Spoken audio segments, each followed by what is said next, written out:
Okay, here's one for you. Customers don't make sales. Salespeople make sales. Okay, you and your organization is either going to make or break the sale. Just like I said, customers don't stop sales. Salespeople stop sales. Understand that customers don't make sales. It's impossible. Somebody can't just buy something. That salesperson makes that sale happen or not happen.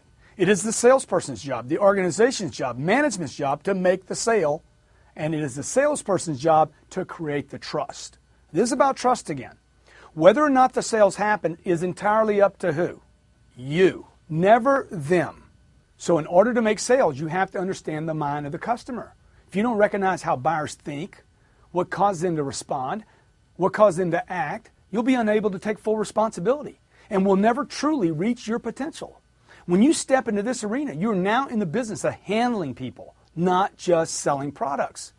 People are run by their minds. Okay, look, you want to study about the mind, understand the mind, you understand people. Most salespeople tend to blame their customers when sales are down, but they don't usually do so to the customer's face. It's an interesting phenomenon. Oh, that guy's cheap. Why don't you say it to his face if you feel good about it? Okay? It's not going to get you any business, and it's crazy to do it, and it's not going to work, but it's also crazy to talk behind his back and say he's cheap because you're passing on responsibility to them, and the truth is you're responsible. See, he can't make a decision, the salesperson tells his coworker. He doesn't know what he wants. He wants more than he can afford. He's just wasting my time, on and on and on. I never tolerate this kind of talk, man, and you shouldn't either. I would never tolerate this kind of talk in my organization. If we can't sell him, it's our fault. I don't care what he said, how ridiculous it is, how low the offer was. Because when you turn responsibility over to another person, okay, it's an indication of a very low level of responsibility. And low responsibility equals very low levels of production. People don't buy at some point. And I'm not talking about just selling. I'm talking about your whole life, okay? I would rather cause a car wreck than have one happen to me, all right? People don't buy because at some point you didn't assume enough responsibility for the selling and also didn't assume enough responsibility for the buying. See, you want to take responsibility for both, not one or the other. Do you understand what I'm saying? I don't take responsibility for the selling. I take responsibility for the selling and the buying. One time, for instance, I'll give you an example. I'm working in a retail furniture store, one of my first jobs out of college. And this guy comes in and says, look, I'm not buying anything today. And I looked at him and replied, sir, if you don't buy today, it'd be my fault, not yours. He looked at me with a grin and said, hey, that's good, that's good. I filled his whole house with furniture. In about 2 hours, I had done the whole house. Same person told me, I'm not buying anything today. I took responsibility for the selling and the buying. Look, I'll take responsibility for the managing of the transaction if I have to. I'll take responsibility for getting his financing, and it's not even my job. I'll take responsibility for the executive level decisions if it's necessary in order for me to get the job done. What I'm saying to you is this: don't think about just your role. Think about getting the job done, whatever it takes.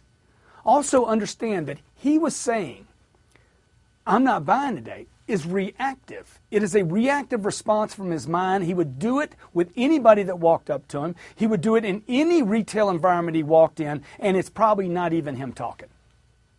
You've done it before. You ever walk in someplace? I'm not buying anything. Leave me alone. And the truth is you needed help. And you'd buy if it was the right product. See, the only thing the buyer should have to do when they come to your company or when you assist them, the only thing they should have to do is give you money. The buyer who states, I'm not buying today, or whatever the stall is indicating a lack of trust of either the salesperson or the ability to make a good decision. So it's vital that you understand, while the buyer is wary of you, salespeople, maybe the company, he also has a distrust, if you will, of his own ability to make a good decision. I'm not saying that's the case. I'm saying that's the possibility. These points must be understood by you. You must be understanding of the customer that communicates distrust. And at this point, you can endear trust, get credibility once you have an understanding. When someone meets you and you sense there's distrust, hey, look, you're probably right on. Know that it doesn't have anything to do with you personally. You haven't even said anything yet. Perhaps the blue shirt I'm wearing caused you to distrust me. I don't know what happened. Maybe you had a bad experience on the way over here. Maybe you had a bad experience with salespeople before. Maybe you ripped somebody off before and you don't want to trust anybody else. I don't know. I just know this. It's obvious you don't trust me. I need to engender the trust. You can't sell people if they don't trust you. Okay? Trust means reliance in. Reliance, the integrity, the strength, ability, surety. You know, I can rely on your integrity, strength, ability, surety of a person or a thing. It means confidence. It's confident, expectation of something. Hope. I trust. I hope something's going to happen is a form of trust. Confidence in the certainty of a future payment for property or goods received. I lend you money, I trust you're going to pay me back. Trust. Reliance on the integrity, strength, ability, surety of a person or thing. See, that's what you have to get. You have to get people confident in you. You can't get that disagreeing.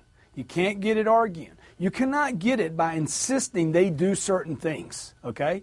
So we have to build trust. Management, salespeople, okay? Look at the ways you can start building trust. When you see it, handle it. It's your job. Not just to sell your product, but to help them buy the product. Take responsibility for both roles, and you'll see your trust go up.